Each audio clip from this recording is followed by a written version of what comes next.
So this is a puzzle where you can rearrange the pieces to leave an extra square behind. It's an old optical illusion trick. This is something where you take the pieces and you rearrange them, and you can make it to where it looks like a piece is invisible or not even there.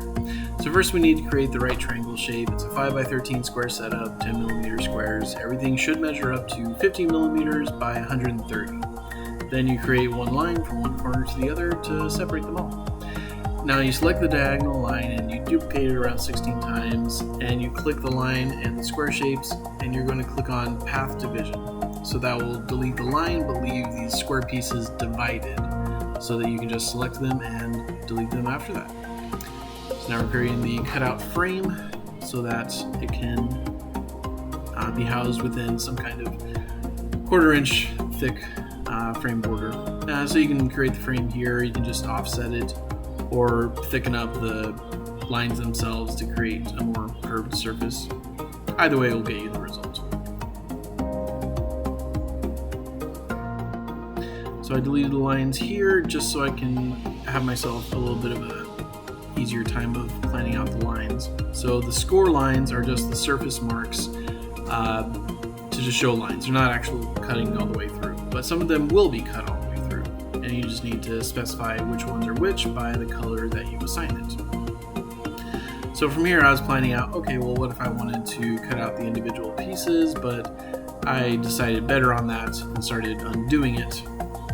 Back to here, I can cut and score everything out in the same piece, and honestly it works best if you do it like that.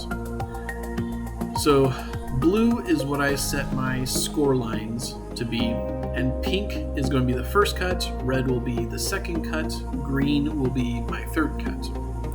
The reason for this is I still want it to look like a grid system. I still want it to look like it's all set up and that they're all stacked on top of each other.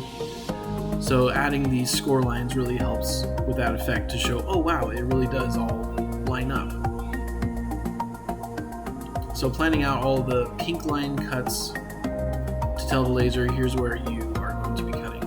And I changed the color on each of the segments to show which pieces are going to be cut out. To show, okay, there's a big red piece, there's a yellow one, there's blue, green, gray. Those are what are actually going to be cut out.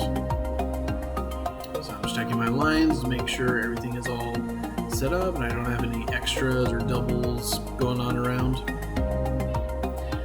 And for a speed modeling like this, I've done it before, but if you're doing it yourself, take the time to make sure it's effective.